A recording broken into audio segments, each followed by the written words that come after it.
OK, excellent. Donc, les exigences du programme du diplôme, donc ça, c'est pour le programme au complet, sont les suivants. Donc, c'est au cours des 2 années du programme, donc vraiment de la 11e à la 12e année inclusivement. Les élèves doivent suivre 6 cours du programme, dont 3 niveaux supérieurs, et puis le niveau supérieur, niveau moyen, je vais expliquer ça dans un instant, comme nous en avons parlé aujourd'hui. Ils doivent aussi suivre le cours de théorie de la connaissance, rédiger un mémoire de 4000 mots, compléter, documenter des activités, des expériences CAS. Donc, le CAS, c'est pour créativité, activité, service, et passer les examens externes à la fin du programme, soit au mois de mai de la 12e année. Alors, pour distinguer le cours niveau moyen et niveau supérieur, le niveau moyen, c'est 150 heures d'enseignement sur les 2 ans, et les cours qui seront offerts l'an prochain sont chimie, mathématiques, arts visuels, et soit psychologie ou histoire, ça va être à déterminer selon les inscriptions. Et pour les cours de niveau supérieur, cela représente 240 heures sur les 2 ans d'enseignement. Et nous allons offrir français, langue et littérature, English, language and literature, biologie et politique mondiale. Et ici, c'est important de noter que le contenu n'est pas nécessairement plus difficile, c'est vraiment au niveau des contenus supplémentaires pour combler les heures additionnelles. Et donc, souvent, les cours de niveau supérieur auront une option additionnelle à enseigner. Alors, voici les 3 itinéraires d'études possibles que nous offrons en Franco-Ouest. Il y a la voie des sciences expérimentales, la voie des sciences humaines et sociales et la voie des arts visuels. Il y a plusieurs cours qui sont en commun, tels que les cours de langue, d'anglais et de français, le cours de mathématiques et les éléments du tronc commun sur la théorie de la connaissance, le CAS et le mémoire. Puis là où ça se distingue, c'est vraiment au niveau des choix que vont avoir les élèves au sein des différentes voies. Donc, pour la voie des sciences expérimentales, l'élève suit et prend 2 cours de sciences expérimentales, soit biologie et chimie, et ensuite peut faire un choix pour le cours du groupe 3 de sciences sociales, donc politique ou histoire ou psychologie. Pour la voie des sciences humaines et sociales, les 2 cours de sciences humaines et sociales sont pris, donc politique mondiale et encore une fois, soit histoire ou psychologie, dépendamment de l'offre, et fait le choix entre biologie et chimie pour le groupe des sciences expérimentales. Et finalement, dans la voie des arts visuels, l'élève doit tout de même suivre un cours de chaque groupe, donc doit prendre un cours de sciences sociales, doit prendre un cours de sciences expérimentales, et puis dans le groupe 6, qui est art ou option, se trouve le cours d'art visuel. Finalement, pour chaque voie, il y a aussi l'option d'avoir soit une période d'études ou un cours au choix du ministère de l'Éducation de l'Ontario, donc un cours régulier. Par exemple, ça pourrait être un cours de physique ou un cours d'éducation physique ou autre, ou encore une fois, de garder une période d'études. Puis ça, c'est un horaire qui représente l'horaire de l'élève soit en 11e année et en 12e année. Donc, certains élèves peuvent avoir une période d'études en 11e année. Alors, le tronc commun du diplôme, c'est quelque chose d'important. Donc, au centre de cette sphère, nous avons l'élève et puis ensuite les approches d'enseignement de l'apprentissage. Et ensuite de ça, nous trouvons le tronc commun. Alors, nous avons la théorie de la connaissance, qui est un cours qui donne aux élèves la possibilité de réfléchir sur la nature de la connaissance, puis la façon dont nous connaissons ce que nous affirmons connaître. Le mémoire, quant à lui, c'est un travail de recherche indépendant de 4000 mots qui explore un sujet d'intérêt de l'élève. Et le CAS, c'est des expériences et des activités qui vont engager les élèves à prendre part à toutes sortes de projets autres que l'académique pour encourager un équilibre de vie sain. Puis je vais donner quelques informations additionnelles de chacune de ces composantes. Donc, pour la théorie de la connaissance, comme j'ai mentionné, c'est un cours qui donne aux élèves l'occasion de réfléchir par rapport à la nature de la connaissance, puis aussi de manière critique, bien sûr, au rôle que joue la connaissance dans la culture de l'élève, dans la culture d'autrui et aussi partout dans le monde. Donc, c'est un cours qui est de nature philosophique. Et puis, on questionne vraiment comment on connaît les choses dans ce cours et non ce qu'on connaît à travers de différents domaines tels que l'histoire, les arts visuels, les sciences naturelles, les mathématiques et autres. Il y a 2 évaluations IB qui sont liées à ce cours. Il y a l'exposition, qui est une présentation orale qui se fait à la fin du cours en 11e année. Et l'essai, qui est une rédaction de 1600 mots qui se fait en 12e année. Et puis ça, c'est une composante essentielle pour l'obtention du diplôme, sur lequel je vais revenir plus tard. Puis, il y a la créativité, l'activité et le service. qui englobe des activités diverses et qui encourage les élèves à participer à toutes sortes d'expériences qu'ils font parallèlement à leurs études tout au long du programme du diplôme.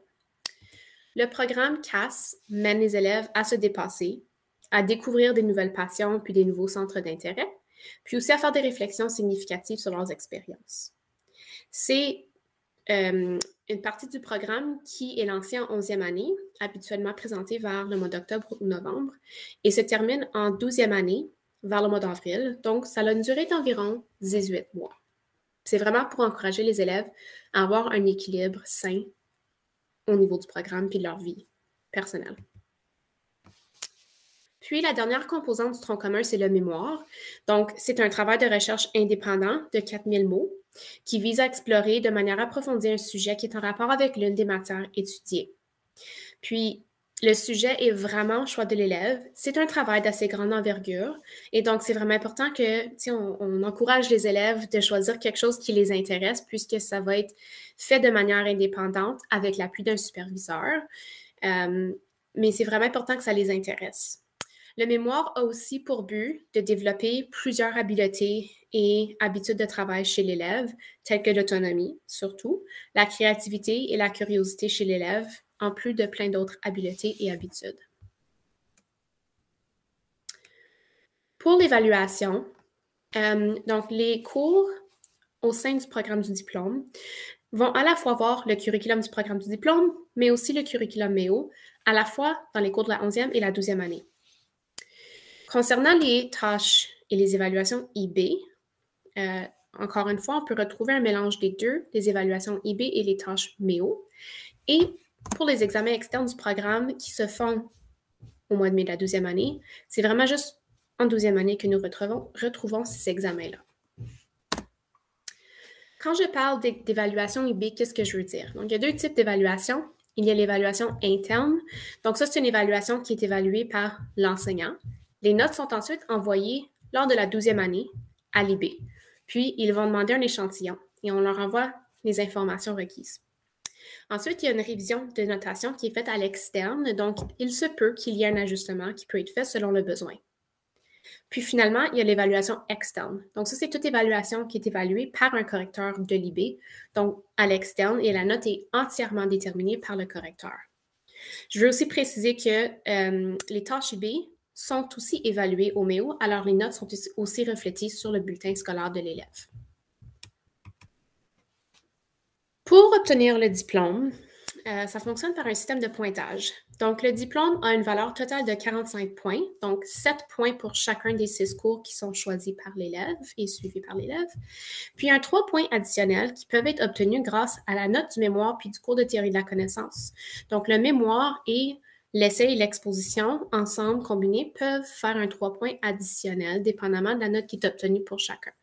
Et le mémoire et l'essai sont tous les deux évalués à l'externe. Donc, c'est des composantes très importantes. Puis, le diplôme va être décerné aux élèves qui obtiennent un minimum de 24 sur 45 points, sous réserve qu'ils obtiennent certaines notes minimales dans toutes les matières du programme et qu'ils participent de manière satisfaisante au programme CAS, donc de créativité, activité et services. Il est aussi possible de faire partie du programme du diplôme sous la voie de la certification ou de suivre le certificat. Donc, c'est possible de suivre jusqu'à 3 cours du programme. Et l'offre de cours va vraiment dépendre du nombre d'inscriptions, aussi du nombre d'inscriptions du plein diplôme, étant donné que nous avons habituellement une classe par matière offerte. Donc, ça dépend. Il faut réaliser toutes les exigences IB du cours, même si on est seulement au certificat. Donc, ça, on veut dire les évaluations internes et externes, puis les examens IB pour ce cours-là. L'élève n'a pas à réaliser le mémoire, le CAS ou le cours de théorie de la connaissance en suivant des cours du certificat. Pourquoi choisir le diplôme? Donc, je vais permettre à des anciens élèves de Franco-Ouest pour adresser la parole puis présenter leur expérience au sein du diplôme.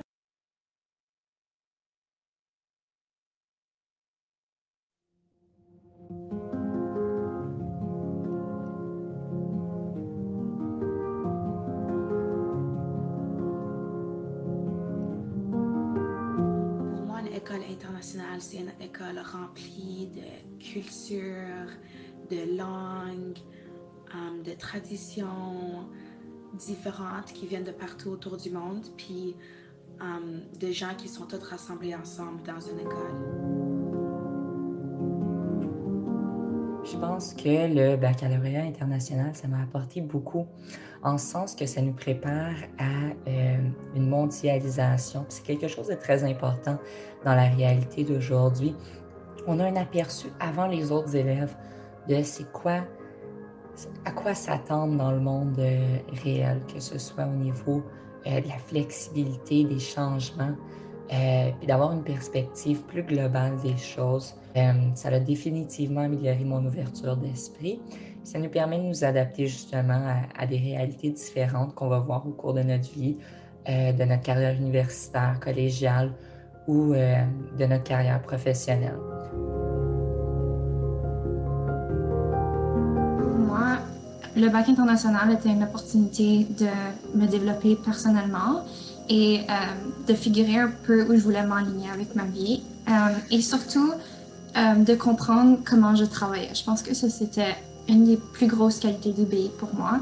C'est que ça m'a donné l'opportunité de comprendre des méthodes de travail efficaces pour moi et des méthodes d'organisation, non seulement dans mon parcours académique, mais aussi dans ma vie personnelle. Et c'est des techniques que j'utilise encore aujourd'hui à l'université et dans ma vie personnelle avec mes amis, etc. Je voulais juste dire à quel point je suis reconnaissant du fait que j'ai eu l'opportunité de faire partie du bac international au secondaire. Je crois vraiment que c'est un outil, un programme qui m'a mieux préparé pour la vie, et non seulement au niveau collégial, universitaire, mais au niveau de ma carrière depuis la conclusion de mes études postsecondaires. C'est vraiment quelque chose qui m'a permis de mieux voir le monde, de mieux étudier, de mieux apprendre et de mieux travailler avec une éthique de travail puis une mentalité plus globale.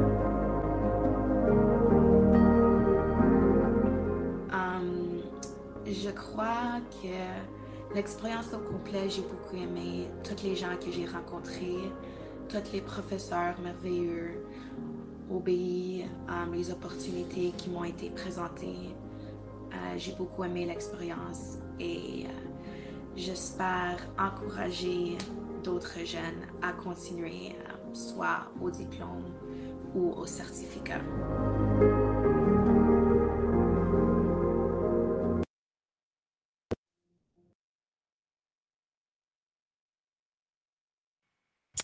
Donc, quelques témoignages très intéressants d'anciens élèves. Il y a plusieurs raisons pourquoi choisir le programme du diplôme.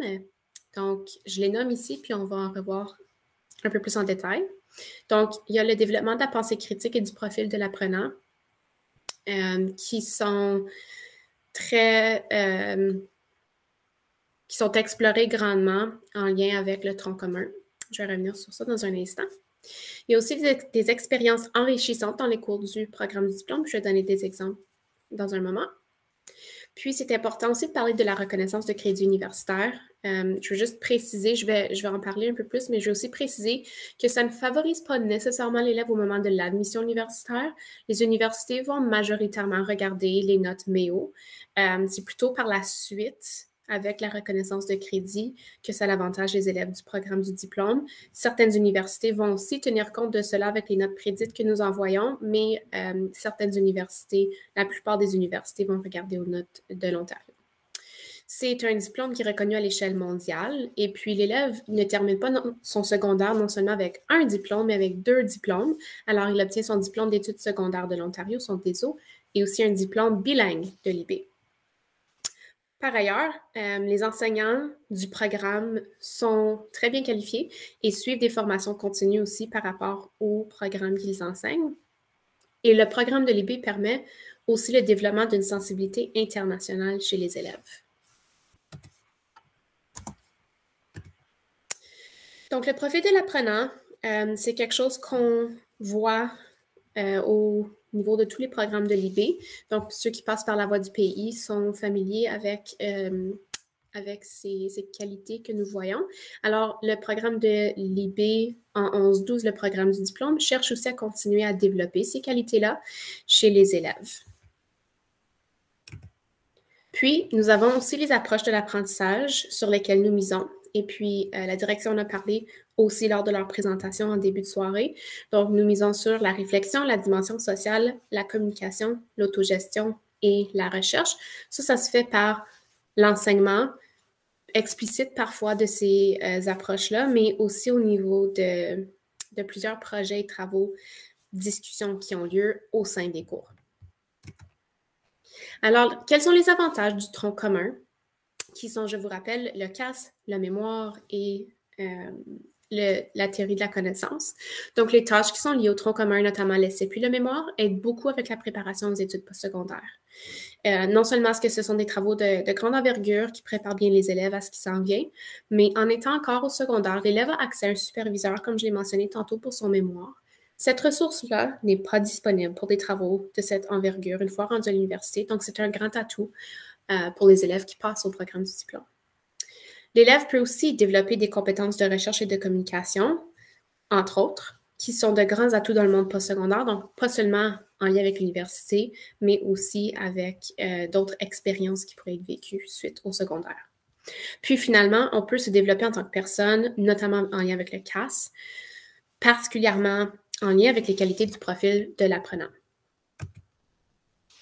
J'ai parlé d'expériences enrichissantes. Je vais vous présenter quelques exemples ici dans le tableau. Je ne les passerai pas tous, mais au sein des différents cours, on essaie d'enrichir l'expérience de l'élève, soit que ce soit par l'entremise des œuvres qui sont lues dans les cours de langue, par des ateliers, par des conférences. Et c'est certain qu'avec les restrictions qui sont liées à la pandémie, ça peut restreindre certaines activités. Je sais qu'il y avait des sorties prévues qu'on ne peut malheureusement pas faire à date ou qui n'ont pas pu être faits dans certains cours cette année. Puis, certaines activités sont permises où il y a des modifications parce que c'est fait virtuellement. Donc, juste pour donner un petit aperçu des différents types d'activités que nous faisons ou envisageons faire au sein des cours. J'ai parlé de reconnaissance de crédits universitaires. Donc, pour la reconnaissance des crédits universitaires, c'est important de noter que ce sont pour les cours de niveau supérieur. Et puis, pour que l'élève ait la possibilité d'avoir cette reconnaissance de crédit, l'élève doit obtenir une note minimale de 5 sur 7. Donc, tous les cours sont sur 7 points. Et pour obtenir potentiellement une reconnaissance de crédit, il faut un minimum de 5. C'est recommandé que l'élève communique avec les universités d'intérêt afin de valider qu'est-ce qui peut être crédité parce que chaque université varie et puis au sein d'une même université, parfois, la reconnaissance de crédit peut aussi varier. Alors, par exemple, à l'Université d'Ottawa, English pourrait avoir 2 crédits d'anglais de première année, biologie, 1 crédit de biologie, puis à l'Université Carleton, par exemple, le cours de politique mondiale pourrait mener à un crédit en sciences politiques. Et puis, il y a plusieurs autres universités qui reconnaissent les cours B. Donc, comment faire demande? Il y a des exigences, bien sûr, à respecter, avoir des cours préalables théoriques en 10e année. On cherche des élèves qui sont motivés et engagés et qui ont des habitudes de travail efficaces. On cherche aussi des élèves qui sont autonomes, organisés, puis qui font preuve d'initiative. Et on cherche un élève qui a atteint ou qui dépasse la norme provinciale du niveau 3, étant donné l'étoffement des cours et l'envergure de certains cours. Et puis, finalement, on demande que les élèves complètent la troupe d'admission. Donc, les cours préalables, en fait, de cours théoriques, il y a le cours de français, d'English, maths, sciences, histoire. Et puis, nous demandons aussi que l'élève ait terminé le MCR 3U, qui est un cours de maths 11e année. Donc, pour les élèves qui passent par le programme d'éducation intermédiaire ou le PEI à Franco-Ouest en 9e et 10e année, ce cours-là va être pris par la fin de la 10e année. Donc, le prérequis est présent. Cependant, si un élève qui ne fait pas partie du programme veut prendre le cours, ce cours doit être pris avant le cours MHF 4UI, qui est le premier cours de mathématiques en 11e. Ça peut être soit fait à l'été entre la 10 et la 11 ou au premier semestre de la 11e année si c'est offert dans l'horaire. Ensuite, avec tous les prérequis en main, l'élève peut compléter puis remettre la trousse d'admission avant le 25 février à la coordonnatrice, qui est moi-même. Alors, dans la trousse d'admission, il y a toutes les formations que j'ai présentées ce soir. Et puis, elle est disponible sur le Classroom de 10e année pour les élèves de Franco-Ouest et sur le site web de l'école. À l'intérieur de ces trousses, on demande à l'élève de remplir le formulaire de demande d'admission avec le choix de l'itinéraire et le choix de cours. L'élève doit aussi remettre une lettre d'intention à la coordonnatrice par courriel, moi-même, Madame Lapensée, puis mon adresse courriel se trouve dans la trousse. Et on demande aussi aux parents et à l'élève de remplir et signer un formulaire d'intention. C'est un formulaire Google qui se trouve aussi dans la trousse. Puis, la consultation de crédit, puis la copie du dernier bulletin scolaire, ça, pour les élèves qui ne font pas partie du CCE, ça doit être fourni. On cherche les notes et les HH ou les habiletés et habitudes de travail. Puis, pour les élèves qui font partie du CECCE, il y a un endroit dans le formulaire de demande d'admission où le NISO peut être fourni, puis on peut accéder à ces informations-là. Puis, c'est important aussi de mentionner qu'il y a des frais d'inscription et d'examen. Donc, pour les élèves qui veulent faire le programme du diplôme complet, c'est 300 $ en début de la 11e année. Et puis, pour la 12e année, ça revient à environ 1 200 $. Ça dépend du taux de change canadien-américain. Ça peut être payé en 2 versements. Donc, le premier serait au début du premier semestre, puis le deuxième, c'est au début du 2e semestre. Pour les cours au certificat en 11e année, ça revient à environ 75 $ par cours au début de la 11e. Et puis, en 12e année, encore pour le certificat, c'est à peu près 200 $ qui est payé en un versement au début de l'année scolaire, de la 12e. Alors, les dates importantes en lien avec la demande d'admission. Donc, le 11 février, c'est une date tentative pour la remise des trousses. Ça, c'est particulièrement pour les élèves de Franco-Ouest. Donc, les élèves vont faire leur choix de cours environ en même temps. Alors, c'est pour permettre à l'élève qui veut faire partie du programme de faire son choix de cours environ en même temps que les autres. Et puis, la date finale, c'est vraiment le 25 février. Et puis, la lettre d'acceptation va être remise en fonction de la date à laquelle la trousse va être remise, puis aussi le plus tard que la lettre d'acceptation au programme va être remise, c'est la semaine du retour du congé de mars. Donc, si vous aimeriez avoir plus d'informations, vous pouvez toujours me contacter par courriel. Vous pouvez aussi consulter le site web de Franco-Ouest et il y a aussi le site web de l'IB qui peut vous être utile. Est-ce que vous avez des questions?